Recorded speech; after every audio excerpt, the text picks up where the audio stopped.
Everyone, আমি সোমনাথ তোমাদের সকলকে স্বাগত জানাই এসডি লাইফ সায়েন্সে। আজকে আমি তোমাদের সামনে নিয়ে এসেছি বিএফটি অর্থাৎ বায়োলজি ফ্যাক্ট টক্স। এই ভিডিওর মাধ্যমে তোমরা জানতে পারবে অ্যাপ্লাইড বায়োলজি রিলেটেড অনেক কোশ্চেন অ্যান্সার সম্বন্ধে, যেগুলো তোমাদেরকে হেল্প করবে বিভিন্ন এন্ট্রান্স এক্সাম ক্র্যাক করতে। তাহলে চলো শুরু করা যাক। আজকের প্রথম প্রশ্ন হলো 21st অ্যামাইনো অ্যাসিডের নাম কি? 21st অ্যামাইনো অ্যাসিডের নাম হলো সেলানোসিস্টিন। আমাদের সেকেন্ড প্রশ্ন হলো ব্যাকটেরিয়াতে কত ধরনের ফ্ল্যাজেলার টাইপ হয়? ব্যাকটেরিয়াতে প্রধানত 5 ধরনের ফ্ল্যাজেলা টাইপ অফ ফ্ল্যাজেলা দেখা যায়। প্রথম হলো অ্যাট্রিকাস। অ্যাট্রিকাস মানে যে সমস্ত ব্যাকটেরিয়াতে কোনো ধরনেরই ফ্ল্যাজেলা থাকে না। সেকেন্ড হলো মনোট্রিকাস। মনোট্রিকাস মিন্স যে সমস্ত ব্যাকটেরিয়াতে শুধুমাত্র একটি ফ্ল্যাজেলা থাকে। দেন আসলো অ্যাম্ফিট্রিকাস। অ্যাম্ফিট্রিকাস মিন্স যে সমস্ত ব্যাকটেরিয়ার দুদিকে অর্থাৎ দুটো পোলে একটি করে অথবা মোর দ্যান ওয়ান ফ্ল্যাজেলা থাকতে পারে। তারপর আসছে পেরিট্রিকাস।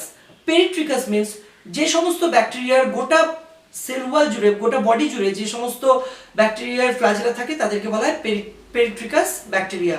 And the last one is lophotrichous. Lophotrichous means যে সমস্ত ব্যাকটেরিয়ার শুধুমাত্র একটি পোলে একগুচ্ছ ফ্ল্যাজেলা থাকে তাদেরকে বলা হয় লোফোট্রিকাস ব্যাকটেরিয়া।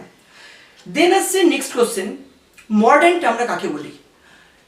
মর্ডেন্ট হচ্ছে এমন একটি কেমিক্যাল সাবস্টেন্স যেটা ব্যাকটেরিয়াকে স্টেন করতে হেল্প করে বিভিন্নভাবে।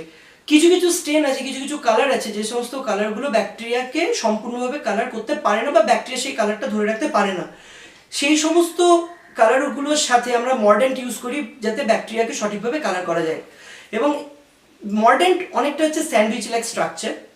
স্যান্ডউইচ যেমন আমাদের দুদিকে দুটি ব্রেড থাকে এবং মাঝখানে সস বা তরকারি জাতীয় জিনিস থাকে, তো মর্ডেন্ট ঠিক সেই সসের কাজটা করে, যে ঠিক মিডিলে থেকে এক সাইডে ব্যাকটেরিয়াকে বা মাইক্রো অর্গানিজমকে ধরে রাখতে সাহায্য করে এবং তার অপর সাইডে স্টেন বা কালারটাকে ধরে রাখতে সাহায্য করে।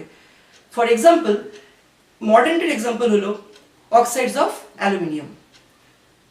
নেক্সট কোশ্চেন হচ্ছে ব্যাকটেরিয়ার যে ফ্ল্যাজেলার রোটেশন হয়, সেই ফ্ল্যাজেলার রোটেশনের এনার্জি ব্যাকটেরিয়া কোন জায়গা থেকে পায়?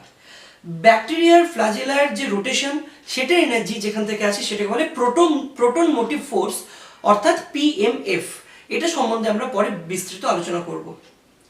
নেক্সট প্রশ্ন হচ্ছে অপটিক্যালি ইনঅ্যাক্টিভ অ্যামাইনো অ্যাসিডের নাম কি? অপটিক্যালি ইনঅ্যাক্টিভ অ্যামাইনো অ্যাসিডের নাম হচ্ছে গ্লাইসিন। বিকজ গ্লাইসিনে দুটো হাইড্রোজেন থাকে এবং কোনো একটা অ্যামাইনো অ্যাসিডকে যদি অপটিক্যালি অ্যাক্টিভ হতে হয় তার চারদিকে, সেই কার্বনের চারদিকে 4টে ডিফারেন্ট লিগ্যান্ড থাকা দরকার। বাট এক্ষেত্রে যেহেতু দুটো হাইড্রোজেন থাকছে, ওই জন্য glycine is optically inactive. Next প্রশ্ন হচ্ছে ন্যাচারালি অকারিং অ্যামাইনো অ্যাসিডগুলি সাধারণত কোন ফর্মে পাওয়া যায়? ন্যাচারালি অকারিং অ্যামাইনো অ্যাসিডগুলি প্রধানত এল ফর্মে পাওয়া যায়। আমাদের নেক্সট প্রশ্ন হলো দুটি ন্যাচারালি অকারিং স্টেনের নাম কি? দুটি ন্যাচারালি অকারিং স্টেন হলো, মানে অর্থাৎ ব্যাকটেরিয়াকে যে কালার করে সেই স্টেনের নাম হলো হিমাটক্সিলিন এবং কারমাইন। হিমাটক্সিলিন প্রধানত হার্টউড গাছ থেকে পাওয়া যায়, আর কারমাইন এক ধরনের ইনসেক্ট থেকে পাওয়া যায় যেটার নাম হলো কোচিনিয়াল ফিমেল ইনসেক্ট। আমাদের নেক্সট প্রশ্ন হলো ডিফারেন্সিয়াল স্টেনিং এবং সিম্পল স্টেনিং বলতে আমরা কি বুঝি? সিম্পল স্টেনিং বলতে বোঝায় যে সমস্ত স্টেনিং টেকনিকে শুধুমাত্র একটাই স্টেন অর্থাৎ একটাই কালার ইউজ করা হয় তাকে আমরা সিম্পল স্টেন বলি। এবং ডিফারেন্সিয়াল স্টেন কাকে বলি? যে সমস্ত স্টেনিং টেকনিকে আমরা মোর দেন ওয়ান স্টেন অর্থাৎ কালার ইউজ করে থাকি তাদের আমরা ডিফারেন্সিয়াল স্টেনিং বলি। এবার ডিফারেন্সিয়াল স্টেনিং টেকনিকের ক্ষেত্রে ফার্স্টে যে কালারটা বা স্টেনটা ইউজ করা হয় তাকে বলা হয় প্রাইমারি স্টেন, এবং সেকেন্ডে বা লাস্টে যে কালারটা ইউজ করা হয় বা স্টেনটা ইউজ করা হয় তাকে বলা হয় কাউন্টার স্টেন। এবার এই প্রাইমারি স্টেন এবং কাউন্টার স্টেন ছাড়াও ডিফারেন্সিয়াল স্টেনিং টেকনিকে আরও দুটো কেমিক্যাল ইউজ করা যেতে পারে, এবং প্রথমটিকে বলা হয় মর্ডেন্ট, যেটা নিয়ে আমরা অলরেডি আলোচনা করেছি, এবং সেকেন্ড যেটা ইউজ করা হয় সেটাকে বলা হয় decolourising agent. For example 95% ethyl alcohol. Okay, আমাদের নেক্সট প্রশ্ন হচ্ছে গ্রাম পজিটিভ ব্যাকটেরিয়া এবং গ্রাম নেগেটিভ ব্যাকটেরিয়ার মধ্যে ফ্ল্যাজেলার রিং ক ধরনের হয়? আমাদের মেনলি যে ফ্ল্যাজেলা ব্যাকটেরিয়াতে গ্রাম পজিটিভ বা গ্রাম নেগেটিভ ব্যাকটেরিয়াতে যে ফ্ল্যাজেলা পাওয়া যায় সেই সমস্ত ফ্ল্যাজেলাগুলি কয়েকটা রিং স্ট্রাকচার নিয়ে তৈরি হয়। গ্রাম নেগেটিভ ব্যাকটেরিয়াতে প্রধানত 5 ধরনের রিং পাওয়া যায়, যেখানে গ্রাম নেগেটিভে 5 ধরনের রিং পাওয়া যায়, যেখানে গ্রাম পজিটিভে প্রধানত 3 ধরনের রিং আমরা দেখতে পাই।